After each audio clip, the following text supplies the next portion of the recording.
Hey, what's up, community? It's KJ here, and today is something very new that I haven't done. I am having a conversation with an original OG community member, my friend Tomeka. Thank you for joining me. I think it's very important that we have real conversations. We need to talk about the truth about our experiences. And we're going to keep the truth about our experiences through the lens of hair and how it's been involved with our lives for all of our lives. Mm-hmm. And so I'm very happy to have Tomeka on today. Tomeka is a wife, a mom, a socialite. She was one of the original Kern County socialites. And we'll get into that a little bit more. But thank you for coming on. Yeah, I am thrilled to be here with you today. It's a big deal for me. And I just want to say thank you for what you're doing for Black women and just for, the natural hair community and just texture, just letting people talk about a little bit more about Black women's hair, because it's a big deal. And we'll probably talk about a little bit more about that later. But yeah, it's a big deal to have that conversation because our hair, it's so unique and it's so many different facets to it. Right. So thank you for letting me come and share my story. Yeah. So I hit on Tomeka's a wife, a mom, a socialite. But when I met her, she was a grant writer. Uh-huh. Yes. And, well, you can tell your story about your education background. Okay. So when I met Kendra, it was back in, I want to say 2011 or so. And at the time, I was a grant writer for a nonprofit. And I was out in the community doing a lot of work. I wore a lot of braids back then because they were easy. I can just get up, shake my hair, and go. Yeah. And then I decided that I wanted to kind of follow in my mom's footsteps. She had ran for political office years ago in another city where we grew up, Compton, California. Okay, and shout out to Compton. Yeah, so it was just in me, So yeah. I decided to run for city council. And Kendra saw me, and I don't remember exactly how it went, but she was like, can I style you? Can we do something together? And I was like, sure, of course, let's go, And so then that's how we met and how our friendship started. Yeah, because at the time you were, I remember, I can see it right now. It was at a Mutual Chamber of Commerce Christmas party. Mm-hmm. Yes. And I had heard that she was running for city council. I think that's how I got introduced to her at the party. Oh, okay. Now that I think it was Ali that introduced us. May have been. Yeah. I don't know. And so he said that she was running for city council. And I remember you were wearing, and this is no shade because I have worn them too, a synthetic wig. All the time. I have tons of synthetic wigs, community. Okay, that's not shade. But I mean, because of my eye, I knew what you were wearing. Mm-hmm. It wasn't a bad look, but I saw that as an opportunity. I honestly respected you for running for office because that was a seat that had been held by a Black woman for many, many years. Mm-hmm. Mm-hmm. And the community had changed. And I looked at you as a younger, brighter voice for the community because you had your MBA already. And you had your bachelor's degree. You had gone away to school to get that. And I think you got your MBA here at Cal State. Yeah. So I'm like, okay, she has her master's in business administration. Things need to come to Southeast Bakersfield. Right. And I had just started Knappy Hair at the time. And I was like, oh my gosh, let's link together. So she came to my house. Yes. And I think I ended up getting a wig at the time. It was was it like a brown wig? The brown with the blonde? I can't remember what the first look was, or we might have kept what you had. I don't think we got into the human hair at that time. Okay. I can't remember. But yeah, you liked that I was like, hey, I can help you with this. Yeah, and one of the big parts is because, okay, when I first ran for city council, one of my close friends that was helping with the campaign, she was like, Tomeka, you need to lose the braids, because I was always in braids. And I didn't think anything of it, but, being that, I have a marketing background and it's about image and how, the people around you and the market that you're in, how they see you, then I understood. I said, okay, well, if that's what I need to do, then let me take these braids out and let me change my hair. But I didn't grow up in a household where like my mom would do my hair all the time like you did. Like I grew up where my mom put me in 2 ponytails. So I had like a permanent part in the middle of my head. When I was in college, high school and college, I kid you not, I could go like this and my part would still be there. I was always like in pigtails, I guess. Yeah. And so because that was her go-to hairstyle for me. And so like my aunt would do my hair and she would do braids, or she would put in a weave or something like that, all synthetic. We would just go to the drugstore. Yeah. So when it came to wearing my hair, I didn't really know what to do or how to comb it or what. Yeah. And I think even the lady that was in the position, the city council position before I ran, she wore wigs all the time. She always had a wig. So and it like screamed. That would she's like, Tomeka, no, please don't do that. All wigs are not created equal. Okay, no shade to people wearing wigs, but they're not all created equal. So it was so timely because our city, like the African American population is not that large. It's less than 7%. Right. So when you're in the limelight as an African American woman, there are a lot of people looking at you. So, right. So how you wear your hair, your makeup, and everything, it really matters because you're a role model. Like I was a role model. Absolutely. To the younger women and even just women in general in our area. So, right. So that is how we met. She had political aspirations, and from then, my business was really in its infancy. So now I'm thinking, I'm just like going up to you, oh, I can help you, and my business wasn't even together. At home with the sewing machine. But so we eventually you got to weave first. Okay. And that was when I started Knappy Hair. No, this was before I even started Knappy Hair. I asked you, I told her about this idea that I had and that I wanted to call it Knappy Hair. So Tomeka, with her education background, offered to write a business plan for Knappy Hair. And so we bartered. We did. Yeah. This is like back in the day. I think it was just KRS Hair back then. Yes, it was just KRS Hair Group. Yes. So it was, you got some, I don't know what it was, some body wave hair, still good human hair. Because you just asked me a couple days ago, you're like, do you still have that hair? Because that wig was fabulous. It was. And I forgot that I would get wefts and a closure, and I had this girl back east who would make my wigs, and so I would do that for friends and family because a wig was so much easier than getting your weave put in every 4 to 5 weeks. Right. So Tomeka helped me on the Knappy Hair business plan, and we did some market research about what should I name the business Knappy Hair? And what did they say? That was a big deal. A lot of people were like, no, that just don't do it.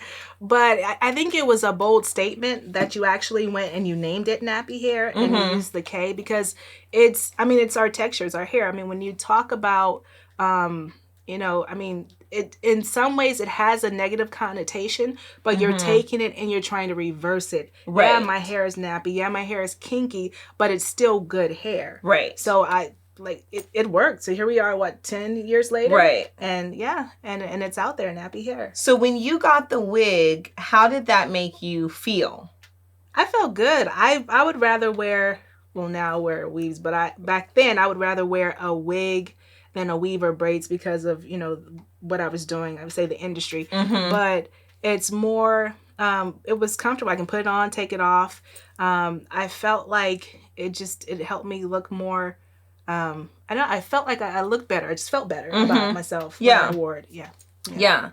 I mean, that's the power of hair. I think we all feel better when we like leave the salon. We feel like, oh, I can accomplish anything. My hair looks good. Right. And so me doing that for you makes me feel good, you know? And you mentioned, we were recently at a baby shower together, and you mentioned to me that the wig, you gave birth in the wig. Right. So that wig I had for maybe like I'm going to say a 2 or 3 year stint. It was so nice.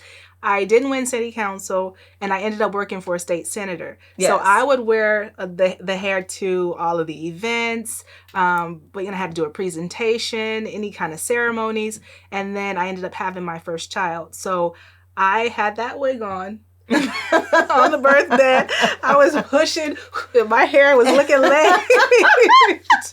I just think that's so fabulous. Yeah, and it was good. And even like my cousin just had her baby, and she wore your hair when she had her baby. Monica, as well. Shout out to Monica, community member in Chicago area. Yes, and she looked gorgeous. So it's one of those things where if you want a little bit of extra, you can put it in. But you really set the trend for your family because you brought Monica into the community. Yeah. She saw how you looked when you had your daughter. Yeah. So she was like, oh, I'm getting my hair done too. Yeah. And it was from the wedding, actually. So I got married just about like a year or so after I had my daughter.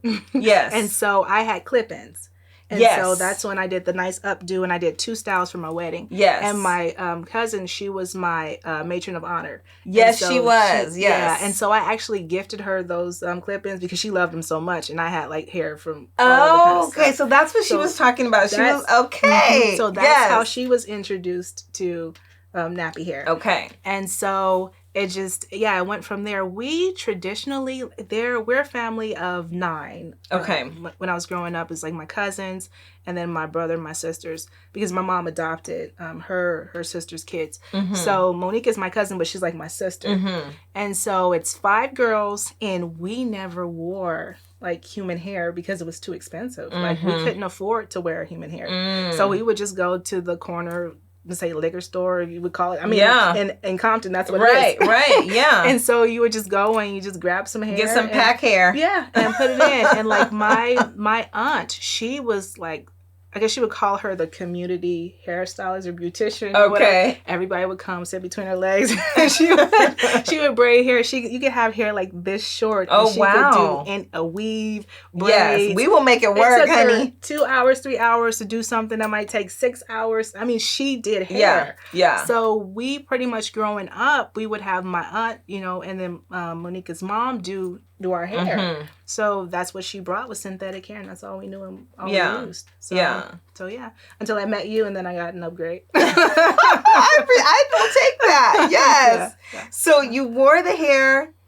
while you were working in politics. I did. You wore nappy hair for your wedding.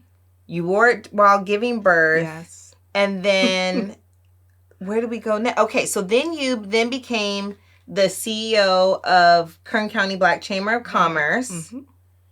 And what were you wearing then when you would be out and about in the community? Yeah, it's the same thing. So clip-ins, and then for installation night, I had clip-ins. I had Stephanie do my hair. Okay. So when we did my very first gala while I was there, I used your hair. And I pretty much worn your hair ever since. Until I started having, I had my 3rd child, and then I've been home. So I just kind of took a few years and just didn't do much, So I was just wearing my natural hair. Yeah. Because I wasn't going anywhere. Yeah. I'm wearing wraps and to the community. Tomeka has been on my Instagram, because I don't know if you remember, you came over, I don't know if this was in 2020, and I did a lot. You bought 14-inch clip-ins, and I was like, can we just do this on live? And I went and looked back at that prior to this conversation. I'm like, Tomeka has been with me all throughout my journey. I know, it's crazy, right? Yeah. And so I'm a member of the Links Incorporated. I don't know if some of you ladies know that. Greetings to all my Links ladies. And I just became a member of the glorious Alpha Kappa Alpha Sorority Incorporated. Congratulations. On April 24th. So I'm so excited about that. And of course, during my initiation, I was Yes. wearing...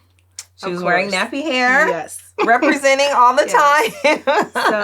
So yeah, it has been a part of, I guess, my life, my beauty journey. And I've been on this, you know, being a little bit more feminine, because after having kids and being a mom, you know, I have a 4, a 5, and a 7-year-old. They keep me busy. Right. And I just want to go out with, you know, like some jogger pants and a scarf, pick my kids up, but I can't do that. And so it's good to have good quality hair and actually have a beautician who can see me regularly and help me, you know, just to keep myself put together. And Share with the community, what is your current hair regimen? Yeah. So I typically get, I use wefts. So I get a weave installed every, I want to say 6 to 8 weeks. And so every 2 weeks I go and I get it washed and I get it maintained. So the hair lasts unless I want to add some more thickness to it. Or volume. I only need about 2.5 packs, and I can reuse it over and over. Tomeka loves natural coarse. She stays within the not so nappy, natural coarse textures. Because her natural hair is not as tight as mine, and you like to wear your hair in more sleeker styles. And so that's where not so nappy and natural coarse work perfectly. So yeah, I think that's... We've talked about the journey from how we started to where you are now with your hair. And I hope that through these conversations, I mean, this is your first time on, but it's not your last. Oh, thank you. But I did want to add something else too, because I know we were talking about before we end, how when I ran for a city council, one of my friends told me that I should change the way I look. I did want to bring up the Crown Act, because I think that's very important. It's creating a respectful and open workforce or world for natural hair. So this was an act that was put forth in California to the Senate by Senator at the time, Holly Mitchell. She's now the board supervisor for Los Angeles County. But it was in connection with Dove Beauty. Yes. And also they have a coalition. So I think it's so huge to bring that up, because it does need to be supported. It has been passed in a number of states, and Maine just passed it. But to have it pass in the U.S. Senate and Congress would federally. be great. Yes, it would be great. So if you need to write your senator, if it hasn't been passed in your state, or if you just want to say, hey, you know, support this on behalf of Black women who want to be able to wear their own textures and wear protective hairstyles. We have Ketanji Brown Jackson, who's like, she is a role model for us with natural hair, because she's the first African American in the U.S. Supreme Court, and she has her locks. She has locks. So, you know, it's a big deal. As Black women, we should feel free to be able to go to an interview or go to our workplace and wear protective styles and not feel like, oh, that's too eccentric, or we don't want that here because it doesn't fit in. So if you need more information, you can go online. You can just Google Crown Act. It'll pull up. And I think it might be crownact.org or .com. Yeah, I think it's crownact.org. Yeah. Yeah, and you can find out more information on it there. Yeah, I will definitely share the Crown Act again with the nappy hair community. I have in the past, because I don't think people even know that how important this is, because if you don't have coily hair naturally, it's just not in your frame of reference. And so that's what the Crown Act is about. It's about protecting all hair types and not discriminating against another hair type just because you don't understand it. You know, so thank you for being my first guest with Conversations with KJ. And I will see all of you in another video.